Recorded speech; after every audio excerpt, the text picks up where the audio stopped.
I'm Chef Joe. Welcome to my kitchen. Today I want to make pizza dough. We're going to let it rise.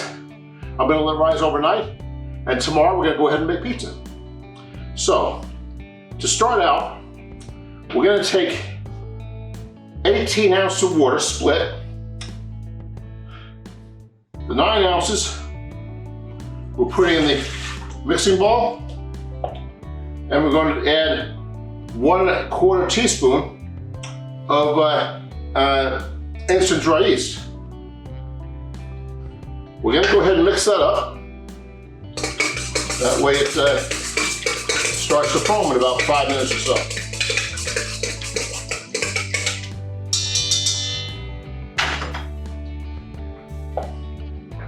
We have another 9 ounces of water. Now the water needs to be lukewarm. Don't use cold water. The yeast will have trouble acting. The other 9 ounces of water, we're going to add 1/4 ounce or 1/2 teaspoon of kosher salt. And we're going to add 2 tablespoons, or 2 ounces, excuse me, no, 2 tablespoons, excuse me, of olive oil.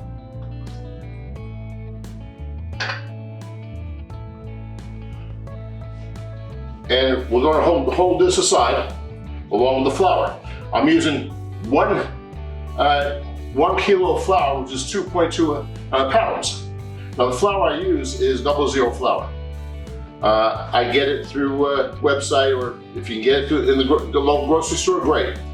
00 flour I find to rise better for pizza. It lets the pizza dough stretch.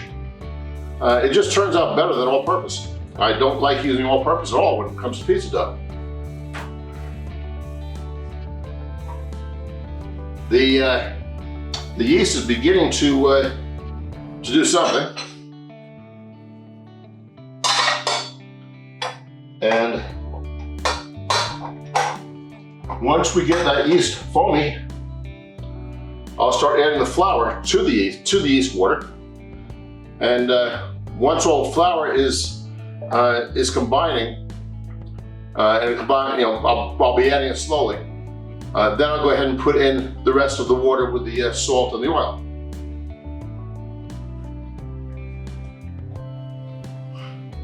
Once we get the dough kneaded, we're going to take it out. I'm going to wrap it in cellophane nice and tight, and we're going to leave it out for about 45 minutes or so.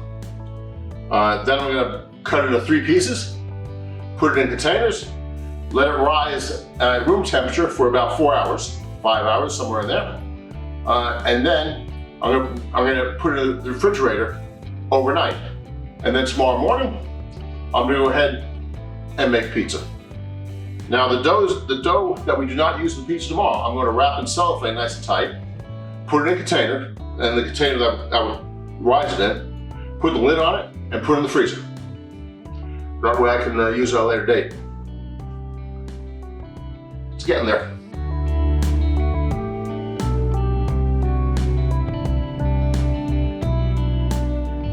All right, it looks like the yeast is ready. So let's raise that. We're going to go ahead and put this on so we don't get a bunch of splash from the flour. And I'm going to go ahead and put it on speed 3 for now. I'm going to start adding the flour slowly.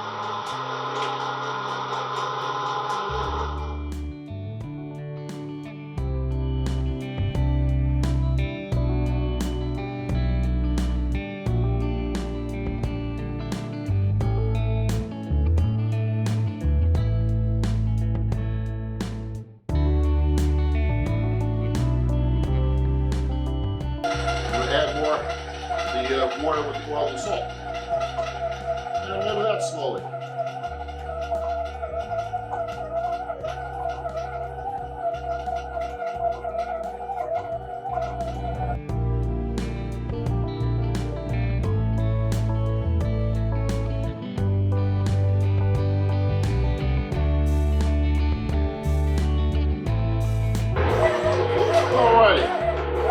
is looking like it's about ready.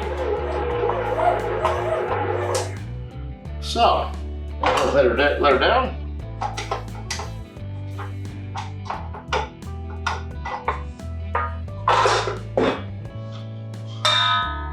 Get the dough hook out of there.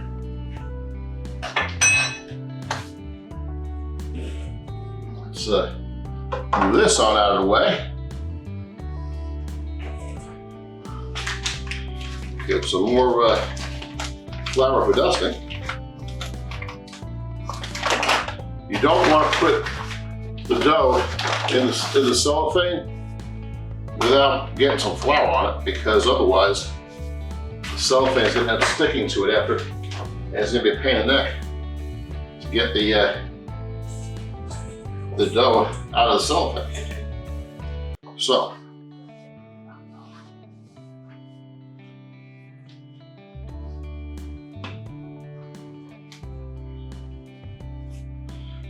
get into a ball as best you can.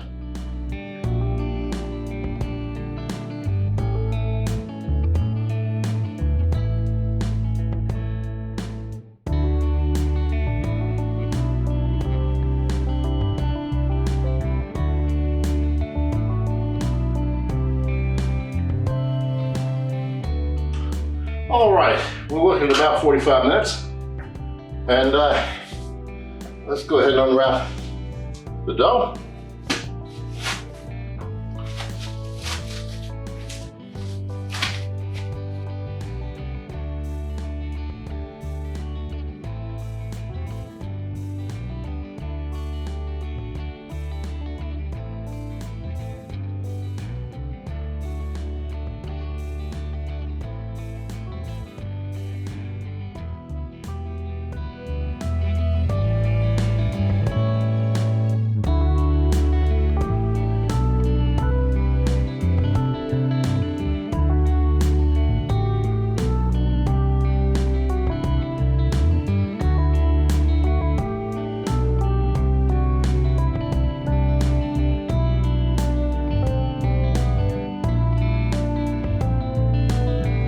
When they start rising in the containers, there's going to be an aroma that is just great.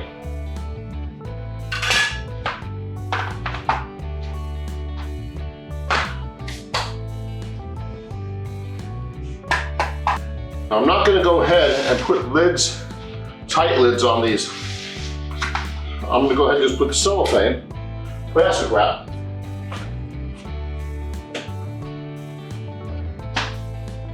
and not tightly. I'm just gonna lay the plastic wrap over it. Because if I do it tightly, it may prevent it from rising if it comes up too high.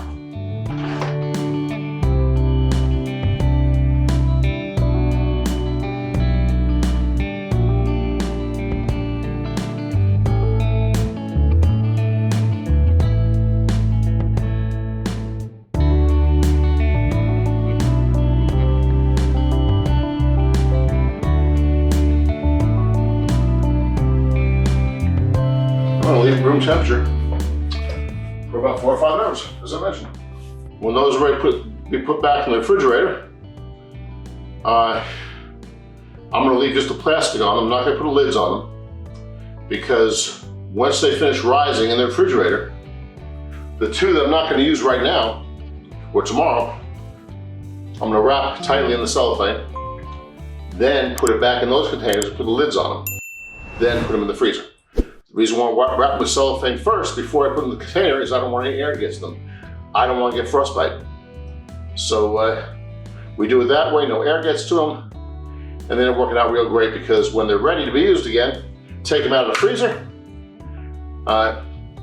just room temperature to let it defrost. Once it defrosts, it's going to start rising again. Not too much, but it'll rise again. And then it'll be ready for use. And you'll be able to see whether it's pliable, if it's elastic and so forth, if it can be shaped. And it should be. I thank you, and we'll see you in a while. Well, good morning. I've taken the dough out of the refrigerator. I put it in last night, I guess it was about 4.5 hours I left out in room temperature, and then I put it in the refrigerator. The dough has risen very nicely.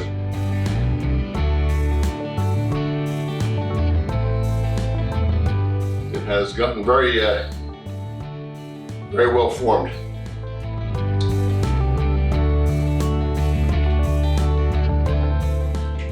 And I'm going to go ahead.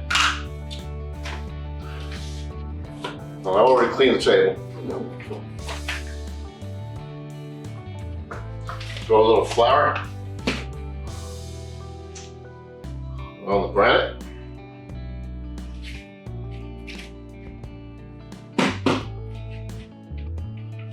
And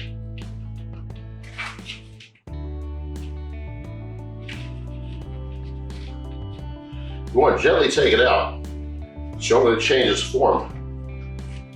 It's easier to start with a round piece of dough for a round pizza.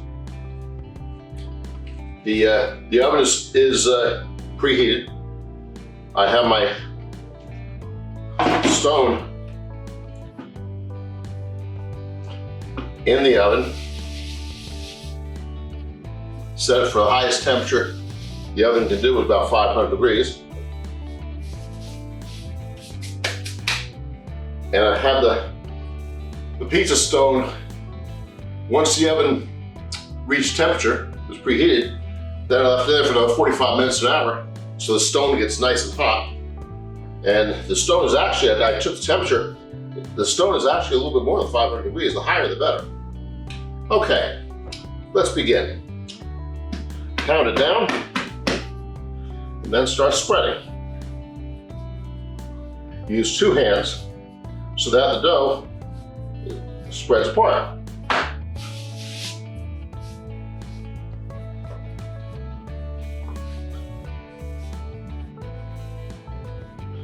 We're going to go approximately 16 inches.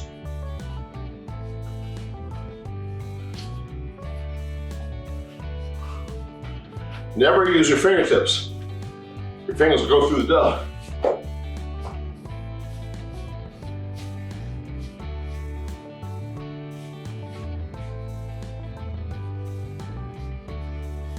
Now, I usually don't have a crust around the edge because I like to bring the gravy out to the edges.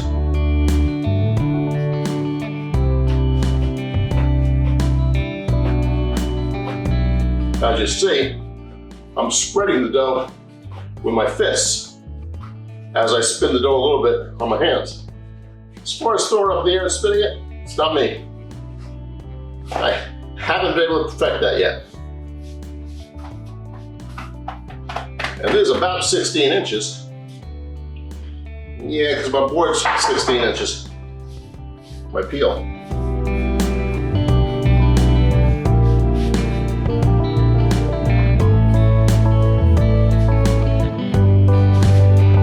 Now,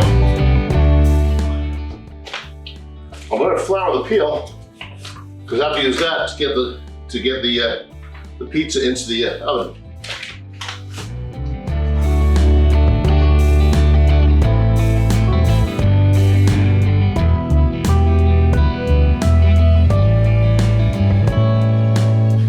Sure the pizza will slide on your peel, because if it doesn't, you know, hell of a time getting into the oven to cook. Now the gravy I made, I bottled it myself. This is a half pint, which is usually enough for a 16-ounce pizza.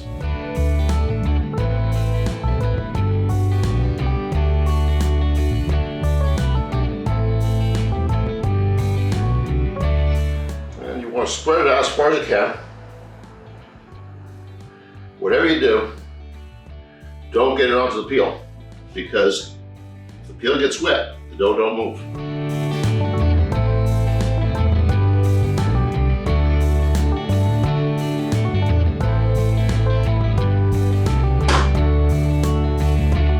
I've already shredded the mozzarella. I usually shred it myself. I don't buy the shredded mozzarella because shredded mozzarella, many companies put an additive in so it doesn't stick to each other. I don't like the additive. As far as how much cheese to put on, it's totally up to you.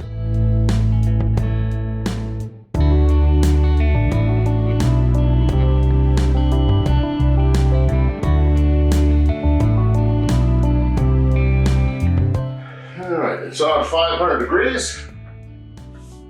It's nice and hot in there. And even if I was to shut the oven off, the stone is hot enough where it's going to cook the pizza. So, as long as you get that stone hot and leave it nice and high, and in there long enough, fine. Now, if you don't have a pizza stone, what I suggest is a screen.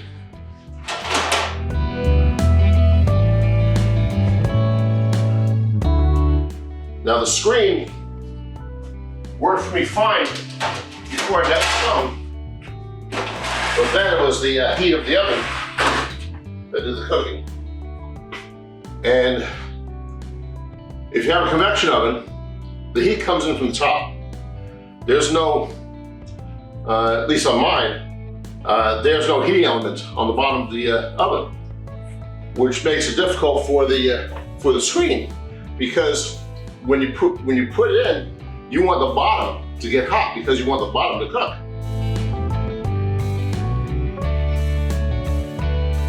The pizza is almost ready. Okay.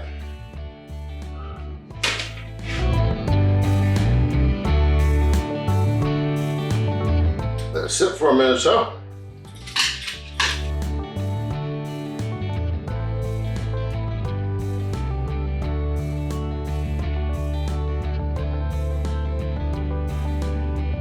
Now this is very hot, so I've got to let it cool a little bit.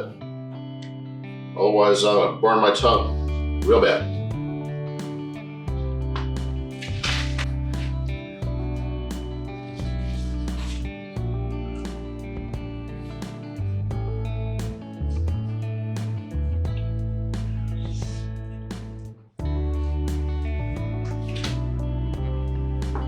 Damn good. Real good. Okay. Well, thank you for watching. There'll be other videos for the gravy that goes on the pizza and pasta. And eat well.